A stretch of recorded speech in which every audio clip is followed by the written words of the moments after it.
Hello and welcome to my world in a casual review. This time around, we're talking about Gundam Evolution, a game that was released in the fall of 2022, first on PC in September of that year, and then later on consoles at the end of November, and then slated in the middle of 2023 to be delisted and go offline on November 29th, 2023.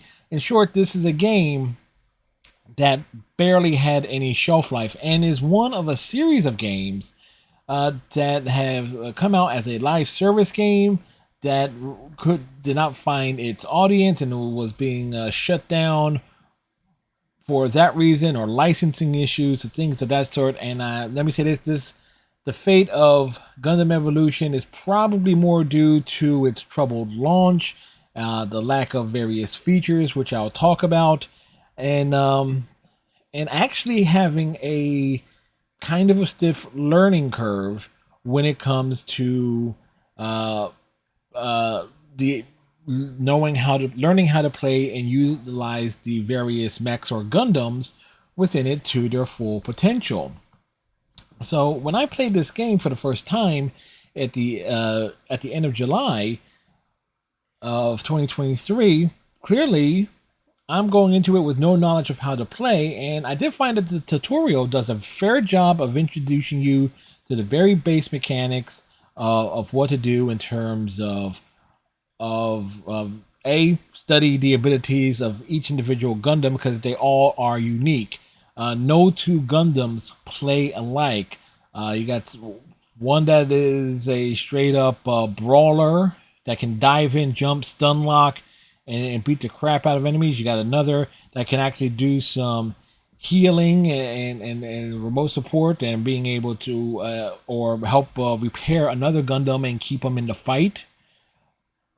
You have some Gundams that are combination sniper, but they can switch to a more close to mid range weapon, while others are limited in what they can do. Like some have better, some can fly and they can pelt the ground with a fire grenade, and others can set a turret and to provide like extra ground fire support and things of that nature. So it's like there's so many unique abilities, and this is not even getting into the fact that there are different techniques and things. If you're into fighting games, dash canceling and using meter management, particularly as it relates to dashing or sprinting and even hovering for periods of time, uh, knowing when and to use certain abilities to get into and out of danger is it's pretty key, and I found it to be quite interesting. Particularly the more and more I learned, and I was almost essentially being taught. I want to give also a big shout out here as we're going to get into it because a lot of the history of Gundam Evolution that I learned comes from a player who put in over 500 hours. So I want to make sure I get their name. Bacon Apocalypse. Thank you very much for the insight here. And so the knowledge that I have here does come from somebody who put in the time. So apparently, Gundam Evolution initial launch was very troubled. That it had a awful launch. The servers were barely functional, and it left a very poor impression on the community. Keep in mind that it was only launched on Windows first. The console version didn't come out till a few months later. So when you have issues with the servers being problematic, and this led to like people being disconnected, matches ending because someone was either disconnected from a match in the lobby or disconnecting early enough from the match for a match to be thrown out. It definitely soured people on the experience, and apparently the console uh, versions had a lot of the same issues that were even more pronounced because of the timing to being able to rejoin a match in case you were disconnected from it was being so short. Some of the other big issues that Gundam Evolution has that I did notice was that there really is nothing to do. You have a casual mode, you have a ranked mode that unlocks after you hit a player level of 20. You have a training mode, and you do have, at the time I played it, you did have custom lobbies or custom rooms so will help for like tournaments and stuff. But apparently that wasn't added till much later on. There is no PVE content of any kind. There is no like arcade related modes. In essence, Gundam Evolutions was released as a straight up a game meant for esports. And in this day and age, you can't release a game with just esports in mind. You got to have something more to it. Overwatch, for all its faults, was a game designed to like capitalize on esports, but you had it had like stuff for people who weren't interested in those type of that type of experience. You had you have the arcade mode. There was a PVE mode to play against bots. There was something else there if people just wanted to just mess around and have fun, not just being forced to being in two different versions of the same game mode, casual, or quick play, and ranked. So there's that. The level progression and grinding for anything in this game is really a chore. Now I put in enough matches, and apparently there are some very very noticeable glitches regarding how player XP is counted towards level up progression. What I noticed is like, okay, I noticed that on the match result screen, when you leave the match, it tells you your XP that you earned. More than one occasion, it says like, okay, it had 200 and 200, that equals 400, but I'm only getting credit for 300. And that's winning a match. So XP in the grind to level up and to say fast track to maybe getting to level 20 is very problematic. I mean, I get it that the developers and publisher Bandai Namco were really going for the sinking into the full gameplay experience and was hoping for this game for like people will be grinding out the levels casually, like over a long period of time. But at the same time, when you feel like you're being stymied due to a bad implementation of the level progression in terms of being able to unlock this basic stuff, it really leaves a sour taste in the mouth. And I would assume that based on the XP totals I've seen, it's like, okay, I would have hit level 10 within about 7 hours of gameplay, or within the, but that's even not even true, because with the amount of time it takes to wait for matches to take place.